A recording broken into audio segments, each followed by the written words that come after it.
Chapter 16 of My Teacher Glows in the Dark. Come closer.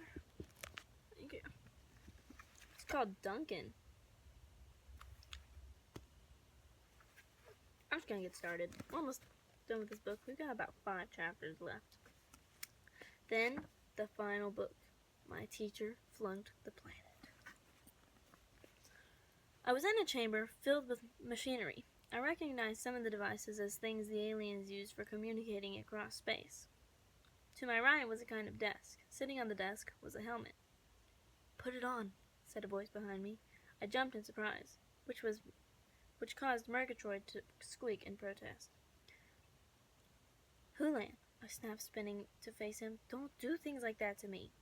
"Sorry," said the little alien. "I keep forgetting how skittish you are.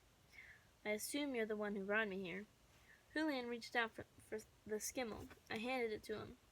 "You assume correctly," he said, kneading the red ball of fur between his hands until Murgatroyd began to thrum with contentment. "Would you mind telling me why?" "Put on the helmet," replied Hulan. I looked at the helmet nervously. "Is it safe?" I asked. As soon as the words were out of my mouth, I thought, well, that was a stupid question, Peter. He won't tell me if it's not, so why bother to ask? But Hulan spread his hands and said, "No, not entirely," which just goes to show how much I knew. "Then why do you want me to put it on? Haven't I taken enough risks already?" "I asked because the possible benefit outweighs the risk," said Hulan. "Put it on." I hesitated, then sat down at the table and put on the helmet. At Hulan's direction, I moved a couple of control balls on the table in front of me. Then I went to inside of Duncan Douglas's head. I shouted so loud that the skimmel squawked and jumped out of Hulan's hands. It lay flat on the floor, stretched out and shivering. Its eye stalks shooting up and down as it looked for trouble. "For heaven's sakes, be quiet," hissed Hulan, bending down to pick up Murgatroyd. At least I think that's what he said. I was too enmeshed in what was happening inside my head, to pay attention to him. I'm not sure how I knew that I was inside Duncan's head so quickly. It's not like there was any label saying, "This is Duncan Douglas' brain." But I knew just because it was Duncan's brain, and his identity was stamped on every cell and synapse. Synapse? Plural, it's synapses. So, is it synapse? I felt uncomfortable about this. Little as I liked Duncan, I didn't think I had any right to poke around inside his brain.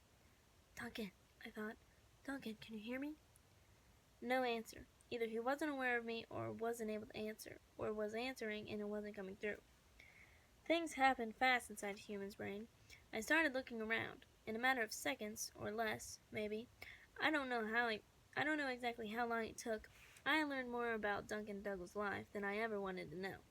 Speaking from my point of view, here are some of the most important things I learned. Part of the reason Duncan was such a beast was the way he got whacked around at home. 2. He was incredibly intelligent. This totally astonished me, until I found out more about it. 3. He was a sadder person than I ever would have guessed. And 4. He had talked with my father not long ago, and my father was terribly upset about my leaving. Believe me, that last one was a shock to me. "Duncan," I thought, "can you hear me?" Still no answer. I took one last quick look around the inside of his head, then raised the helmet from my own head. Hulan was looking at me eagerly. "What is going on here?" I hissed. "You mean you got through?" he whispered. His voice sounded almost hungry. "What is going on?" I asked again, tired of giving more answers than I got. But Hulan wasn't ready to explain yet. Instead, he looked at me for a long moment, then answered my question with another question. Namely, how would you like to visit another planet? I knew he was changing the subject, but I couldn't help myself. "When can we go?" I asked eagerly. "How about now?" Passing Murgatroyd back to me, He led me to a circle printed on the floor. "Stand here," he ordered, "and as you value your life, don't move." He crossed the room and fiddled with some dials, then crossed back and positioned himself next to me. Almost instantly, a blue beam shone down from the ceiling, and the room faded from sight. When I opened my eyes, I was on a tiny bit of sand in the middle of a huge body of water. It was night, and the sky above us was unlike anything I had ever seen, a vast sheet of black filled with stars. All right, that's not so weird, but their patterns were unfamiliar, and their light was so bright you could read by it. That's bright.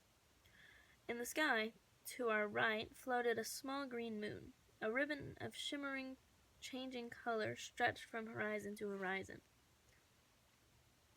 "All right," I shrieked. "Shh," said Hulan. "There are some very big animals around here. We don't want to attract their attention if we can avoid it." I squeezed Murgatroyd and looked around nervously. I couldn't see any big animals, but who knew what form they might take here? For all I knew, the island we were standing on was actually some enormous sea creature. I looked down, half expecting to see a huge mouth in the sand.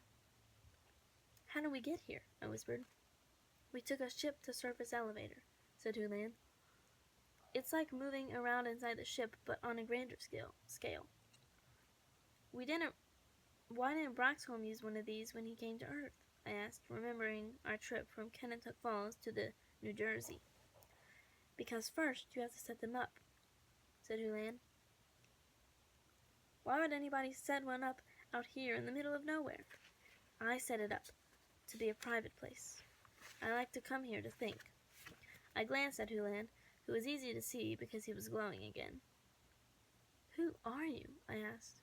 "Your teacher," he said, as if that answered everything. "And as your teacher, I want you to see some things here." He pulled a thin tube out of one of his pockets and blew a little tune on it.